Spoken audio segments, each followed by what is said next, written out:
You see, time is a strange thing. We all get the same amount of it, 24 hours in a day, 168 hours in a week. Nobody gets more, nobody gets less. And yet some people build empires, others build excuses. Some people invest it wisely, others throw it away like it's nothing. Let me tell you something I learned a long time ago. Time is more valuable than money. You can get more money, but you cannot get more time. Now that should stop you in your tracks, because every day you waste is a day you don't get back. And most people, they're not spending their time, they're wasting it. Wasting it on things that don't matter, wasting it on people who don't care, wasting it on habits that don't help. And if you're not careful, you'll look up one day and realize you've traded your precious life for comfort, for distraction, for nothing. Don't do that. Don't waste the most precious resource you have. Don't waste your time. You know what I've learned? Success is not a mystery. It's not magic, it's not luck. It's a series of small disciplines practiced every day. But here's the key. You can't practice those disciplines if your time is being stolen. Stolen by things that drain you. Stolen by things that distract you. Stolen by the unnecessary, the unimportant, the trivial. So if you want your life to change, if you want to become more, do more and have more, then you must protect your time like it's gold, because it is. And that's what we're going to talk about. The 5 biggest things people waste their time on and how to stop doing it. Starting now, not tomorrow, not next year, now. So lean in, take notes, and ask yourself, where is my time really going? Because the answer to that question might just change your life. Let me give you something to think about. You are the average of the 5 people you spend the most time with. Now, when I first heard that, I didn't believe it. I thought I was my own person, independent, free thinker. But I was wrong. You can't help it. You soak up the attitudes, the habits, the behaviors of the people around you. It's automatic, it's invisible, and it's powerful. So here's the question. Who are you giving your time to? Because that's not a small thing. That's your life. You see, negative people are like anchors. They keep you tied to the dock while your dreams are out at sea. They complain, they gossip, they blame, they criticize. They tell you it's too hard, too risky, too late. And if you listen long enough, you start to believe them. You start lowering your standards just to fit in. But here's what I found. Negative people want company, but they don't want progress. They're not building. They're not striving. They're not changing. And they don't want you to change either. Because if you grow, if you get stronger, wiser, more successful, it reminds them of what they're not doing. And most folks would rather stay comfortable than be reminded of their own laziness. So here's the big lesson. Stop wasting your time on people who are going nowhere. You can love them, you can pray for them, you can wish them well, but you don't have to follow them, and you sure don't have to listen to them. You need to be around people who are going somewhere, people who talk about ideas, not just other people, people who inspire you, who challenge you, who lift you higher. Don't join an easy crowd. You won't grow. Go where the expectations and the demands to perform are high. I remember when I made that decision, I stopped answering every call. I stopped joining every conversation, and I started choosing my circle very carefully, because time is short and energy is precious, and your future is too important to be spent in the wrong company. Here's a test. After you spend time with someone, ask yourself, do I feel better or do I feel drained? If the answer is drained, that's your sign. Move on. No drama, no hard feelings, just quiet separation. Because one of the best gifts you can give yourself is the gift of a clean environment. An environment where growth is normal, where dreams are respected, where effort is admired. You don't need hundreds of friends. You just need a few good ones who clap when you win and push you when you're lazy. We all need someone to inspire us to be better than we are. Choose wisely. So here's your assignment. Take inventory. Who's building you? Who's breaking you? And if someone's not adding to your life, don't be afraid to subtract. Because the moment you start spending your time with the right people is the moment you stop wasting your life. Let me tell you a truth that stings a little. Excuses are the nails used to build a house of failure, and too many people are living in that house. You see, every time you make an excuse, you trade your future for your comfort. And it sounds harmless, I'm too tired. I don't have time. I'll start next week. But what you're really saying is, I'd rather feel good for a moment than grow for a lifetime. Now that's dangerous, because the more you use excuses, the easier they come. And before long, you're not even aware of them. They become your language, they become your mindset, and eventually they become your identity. But let me remind you of something important. Discipline weighs ounces. Regret weighs tons. It's easy to skip the workout, easy to delay the reading, easy to say, not now, but 5 years from now, you'll wish you had done it today. And that's what regret sounds like. If only I had started sooner. If only I had been consistent. If only I had taken that chance. Don't live like that. Don't let your excuses write your story. Because here's the secret. Success is not about more talent. It's about fewer excuses. I've seen ordinary people do extraordinary things because they decided to stop making excuses and start making progress. They said, I don't know everything, but I'll learn. I don't feel like it, but I'll do it anyway. I'm afraid, but I'll take the first step. That's courage. That's discipline. That's ownership. Excuses give you a way out, but discipline gives you a way forward. Now, I know life's not always fair. Some people start with more money, more connections, more support. But here's what I've found. It's not where you start. It's where you decide to go that makes the difference. You can't control the weather. You can't control the economy. You can't control what other people say or do, but you can control your response. You can control your choices, and you can control whether or not you make another excuse or take another step, because that's what personal responsibility is all about. Not blaming, not waiting, not hoping. It's doing. You see, excuses keep you waiting for the perfect moment, but winners, they act even when the moment is messy, even when they're scared, even when they don't feel ready. Don't wish it were easier, wish you were better, and then go get better. Now here's a challenge for 1 week. Catch yourself. Every time you're about to make an excuse, stop, replace it with action. Just for 7 days. You'll be amazed at what changes. Not just outside, but inside. Your confidence will grow, your discipline will strengthen, and your excuses, they'll start losing their power. Because once you taste the results of action, excuses start to feel cheap. So remember, excuses don't move you forward. They keep you stuck, and life's too short to stay stuck. You can have excuses or you can have results, but you can't have both. Let me ask you something important. Are you busy or are you productive? Because there's a big difference these days. We live in a world full of noise, endless scrolling, binge watching, notifications every few seconds, distractions everywhere. And the danger, you can spend your whole day doing things but never get anything done.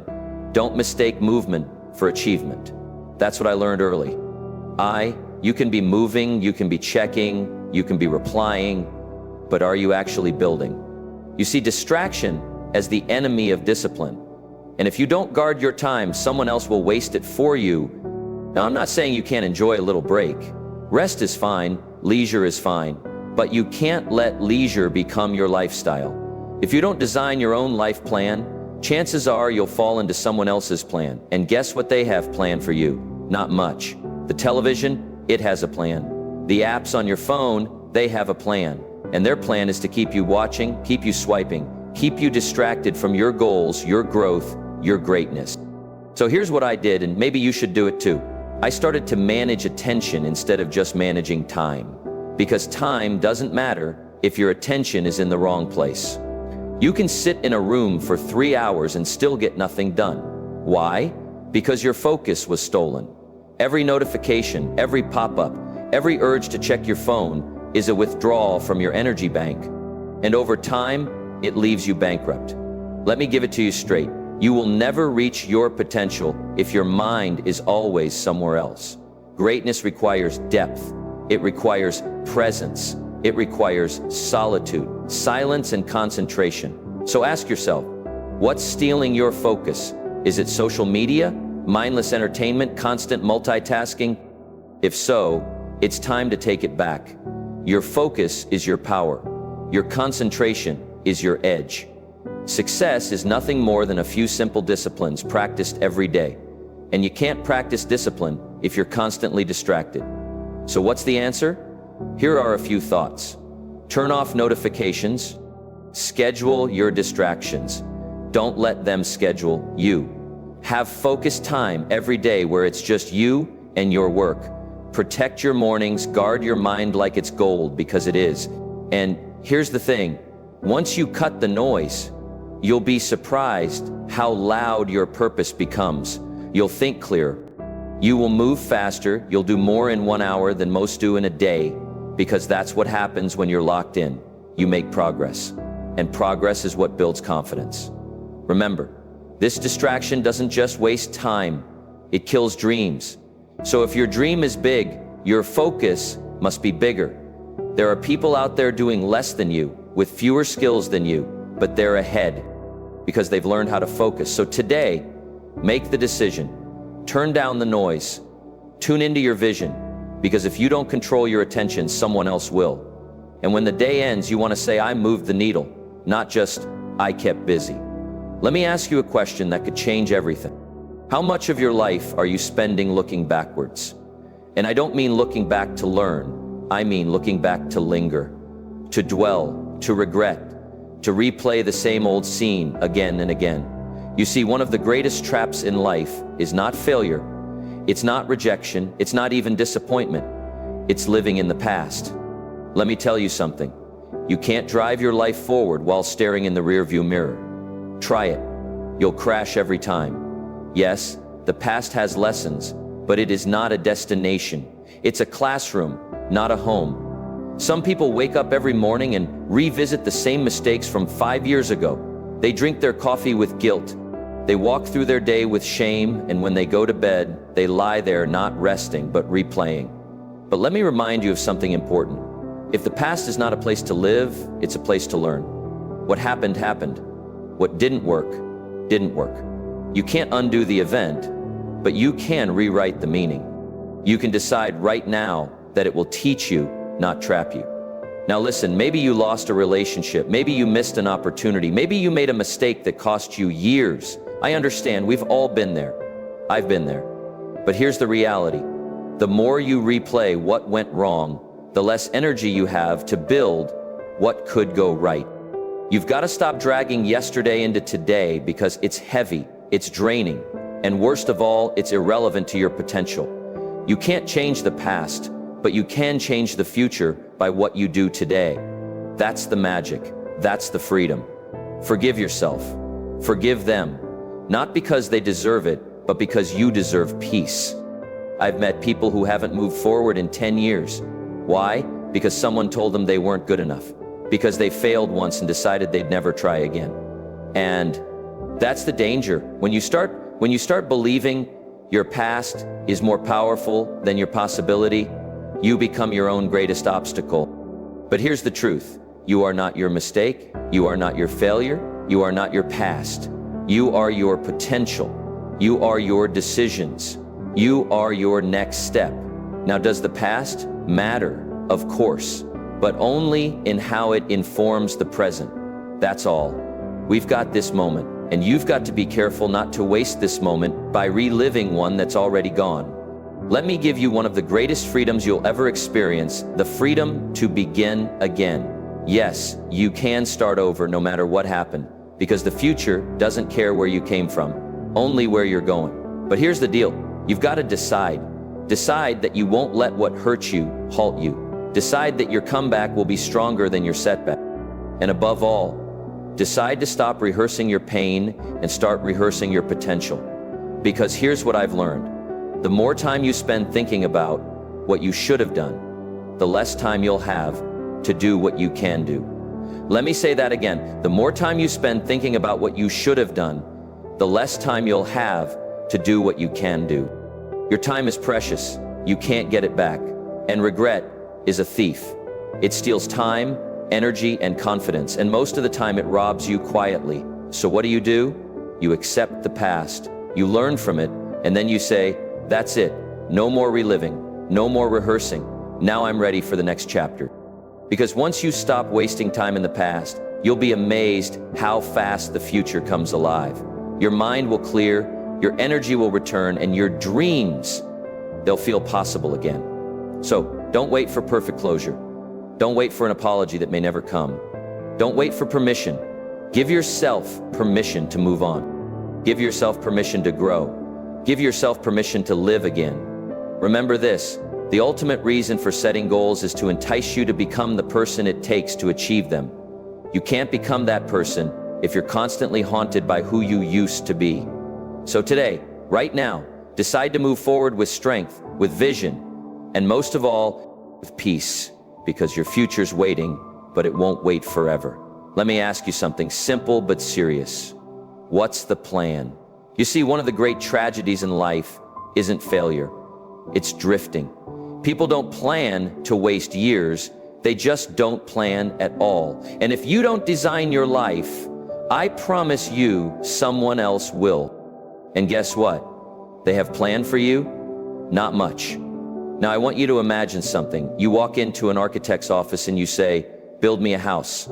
And the architect asks, "Great, do you have a blueprint?" And you say, "No.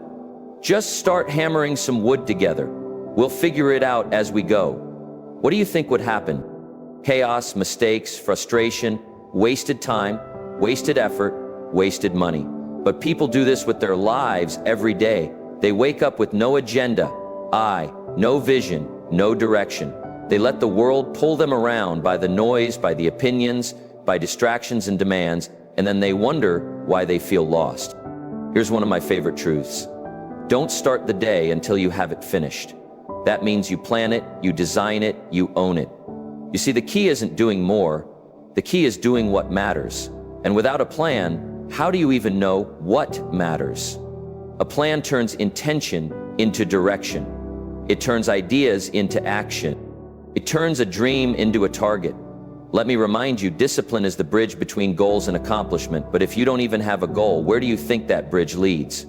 Now listen, I'm not talking about some complicated, rigid structure. I'm talking about clarity. Where are you going? What do you want? And what steps are you taking daily to get there? Because if you don't answer those questions, you'll spend your life reacting, not creating, responding to someone else's priorities instead of acting on your own. Some people say, "Well, Jim, I don't know where to start." Let me tell you, start with where you want to end up. What kind of person do you want to be? What kind of life do you want to live? What kind of legacy do you want to leave? Start there and work backward. That's planning the good life is not accidental. It's intentional. And I'll tell you what happens when you don't have a plan. You get distracted. You chase shiny objects. You follow trends instead of principles. And every year becomes a repeat of the last. Same habits, same results. You might be busy, but you're not building. That's why you need a plan. A clear one, a written one, a flexible one, but a focused one. You get one shot at this life. Don't wing it. Plan your year, plan your week, plan your day, and yes, plan your hours. Because when you control your time, you begin to control your life. Now don't misunderstand. I'm not saying be perfect. Plans change, life throws curveballs. But it's easier to adjust a sail than to drift in the wind when the winds of life blow. It's the set of the sail that determines your direction, not the storm, not the waves, the sail. And a plan is that sail. I've seen people go from average to extraordinary, not because they were the smartest, not because they were the most talented, but because they planned their work and then worked their plan. Simple. Powerful, predictable. You don't stumble into success, you strategize for it. You don't hope your life improves, you plan for it. You don't wish for the good life, you design it. So let me leave you with a challenge. Take 1 hour today and write your plan. What are your top 3 goals this year? What do you need to do this week to move toward them? What will you do tomorrow to make progress? Write it down, look at it every day, and act on it with intention. Because without a plan, time slips through your fingers. But with a plan, every hour becomes a brick in the foundation of your future. Success is nothing more than a few simple disciplines practiced every day. And those disciplines begin with a plan. So don't waste another day wandering. Don't waste another hour drifting. Design your life, direct your steps, dominate your time. Because if you don't plan your life, life will plan it for you. And chances are, it won't be the life you want. So there you have it, my friend. If you're serious about changing your life, start by stopping the things that waste it. Negative people, excuses, distractions, living in the past and drifting without a plan. Time is more valuable than money. You can get more money, but you cannot get more time. Guard it, respect it, use it well. And if you do, the life you want is not just possible, it's predictable. Let today be the turning point. The day you stop wasting time and start building the life you were meant to live.